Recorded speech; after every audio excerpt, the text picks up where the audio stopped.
Subscribe करे खातिर लाल button दबाई और भोजपुरी के ताजा अपडेट पहले पावे खातिर घंटी वाला बटन दबाई।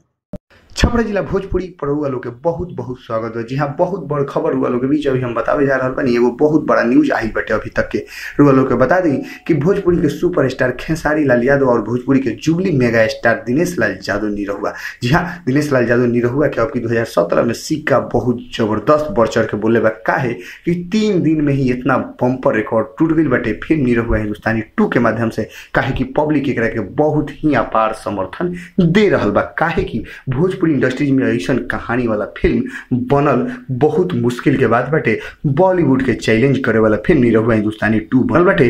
तब भाई स्वाभाविक बाटे कि पब्लिक के तो पसंद करबे करी। उहू में संचिता बनर्जी नाम के हीरोइन आके ए फिल्म में 4 चांद लगा के रख दिल बड़ी। जी हाँ, लोग को बता दी कि ये फिल्म से जुड़ल लोग को पता होगा कि चाहिए कि खेसारी लाल यादव फिल्म देखल निरहुआ हिंदुस्तानी 2 और बहुत ही भावुक हो गई। हाँ जी हाँ, खेसारी लाल यादव कहले हैं कि फिल्म बहुत ही पारिवारिक फिल्म बाटे, बहुत ही प्रेरणादायक फिल्म बा। फिल्म बहुत ही जबरदस्त तरीका से पेश करके बनल गई बाटे, जौना में दिनेश भैया हमार बहुत बढ़िया एक्टिंग करत नजर आयल बने।